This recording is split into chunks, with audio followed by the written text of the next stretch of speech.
Hello, hello, and welcome to Tea Time with Tayvin Bayless. To any first-time listeners, I hope you decide to stick around because I'm glad you're here. And a hearty welcome back to anyone joining me again.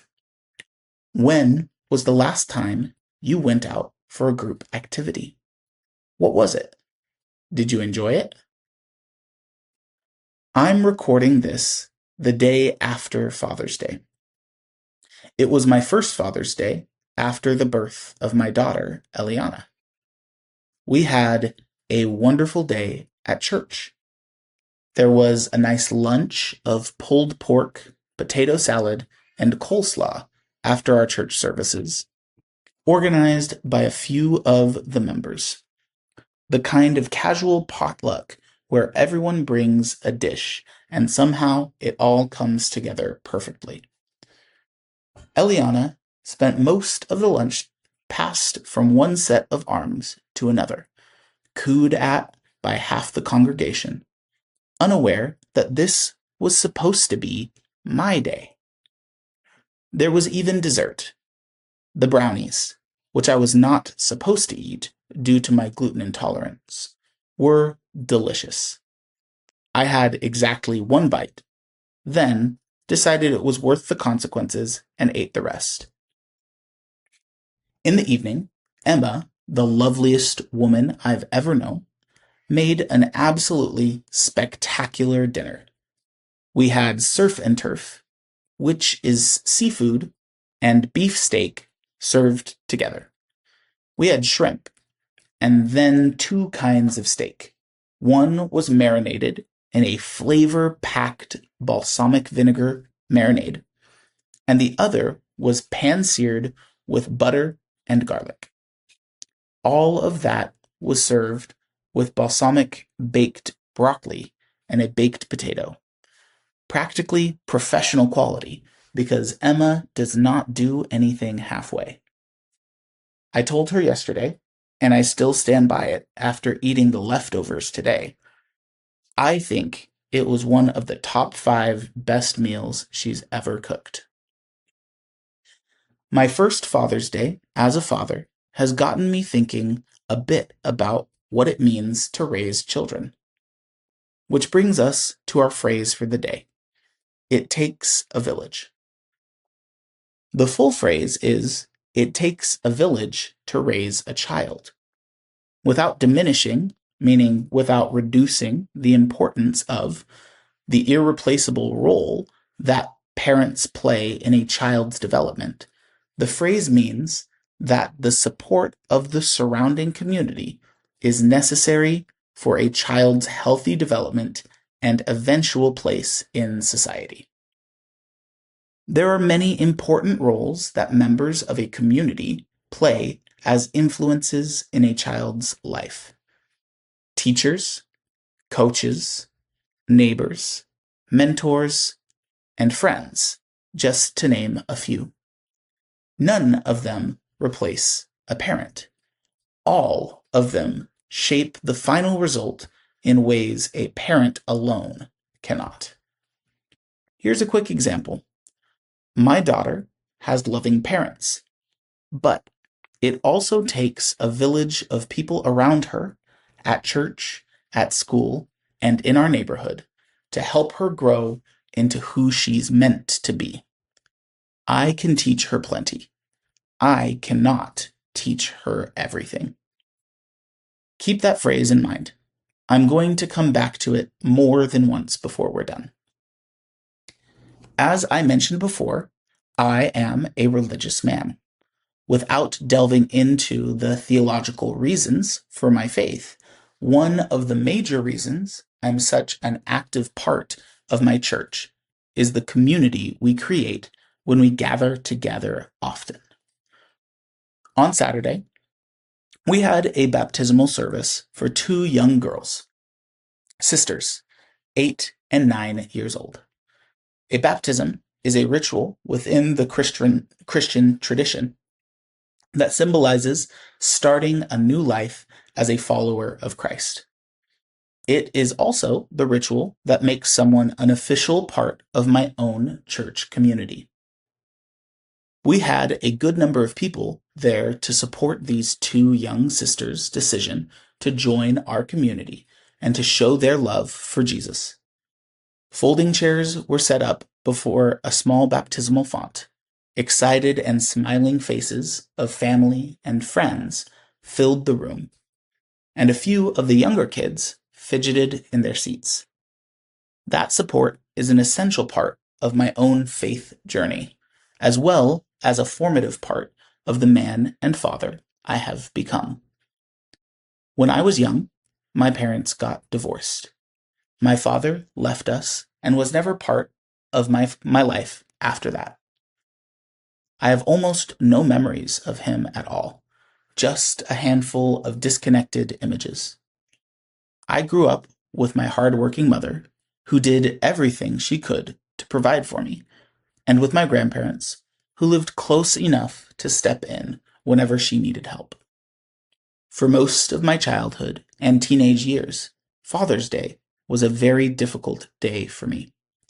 It served as a reminder of the absence of my own father as I watched so many of the children around me celebrate theirs. However, because of my church, I had many great examples of manhood and fatherhood to look up to. There were men who took me on camping trips together with their own sons, setting up tents in the dark, teaching me how to build a fire that would actually stay lit through the night. Men who taught me skills like shooting, rope work, fishing, and car repair, patiently, the way you'd teach your own kid, even though I wasn't theirs. Men who showed me, through their own example, how to respect my wife and support her in her personal development, long before I had a wife of my own to apply any of it to. Men who showed me how to serve those in need within our local communities and beyond, not because anyone was watching, but because that's simply what you did. I know that the many examples I saw from the men in my church growing up helped me understand who I could grow up to be and who I wanted to grow up to be. They filled a painful hole in a young boy's life, and for that, I will be forever grateful. The village showed up for me exactly where my own father had not, filling a gap I didn't always have the words for at the time. I just knew that on the days those men showed up, something inside me felt a little less incomplete. This brings me back to our phrase for the day. It takes a village. Let's take a closer look at where this expression actually comes from.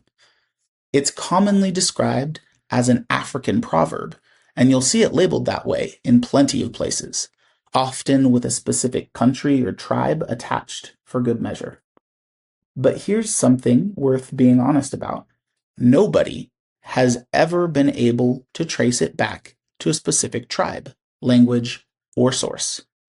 It's one of those phrases, like a lot of famous quotes wrongly attributed to Einstein or Abraham Lincoln, that gets passed around with a confident label attached to it, even though the actual origin is murky, meaning unclear and hard to trace.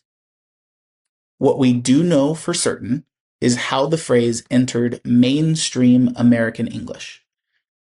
In 1996, Hillary Clinton published a book called It Takes a Village and Other Lessons Children Teach Us. The book argued that children's well-being depends not just on their parents, but on the wider network of community, institutions, and relationships around them. Whatever you think about the politics surrounding that book at the time, the phrase itself stuck, and it's been part of everyday American English ever since, repeated so often in school newsletters and parenting columns that most people who use it today have no idea it has a specific publication date at all. I find the origin story almost more interesting than a tidy folk tale one would have been. The phrase doesn't need an ancient, exotic source to be true. It became true because millions of people recognized something real in it, including me. My own village wasn't a single neighborhood or a single tribe. It was a collection of men at my church on Saturday campouts and in carpools to scout activities who showed up for a boy who didn't have a father showing up for him. None of them were required to do that. They just did it because that's what a village does. It fills in the gaps that any one person, even a parent, cannot fill alone. I think about that often now that I'm a father myself, because Eliana is going to need her own village too, for the things I won't be able to predict or provide on my own. So, here's something to think about. Who has been part of your village? Not necessarily a parent, but someone who showed up for you when they didn't have to. A teacher, a coach, an older cousin, a neighbor who always had an extra seat at the table. The next time you think of that person, consider letting them know what they meant to you. It's a small thing to say, and it can mean everything to hear.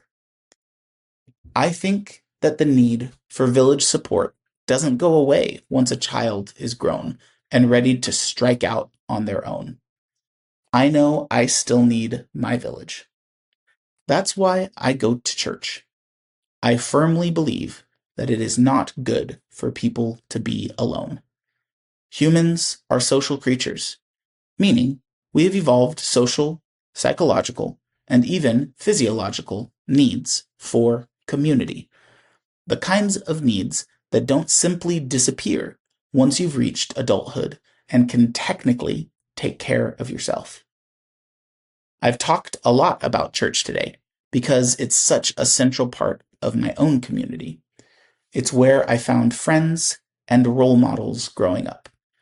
It's how I've been able to connect with people in every place I've moved, even in a foreign land where I didn't share a native language with most of the people around me, and yet still found a version of belonging I recognized. And it's a large part of how my wife and I found each other. Church has been the foundation of my own community, but it doesn't need to be yours.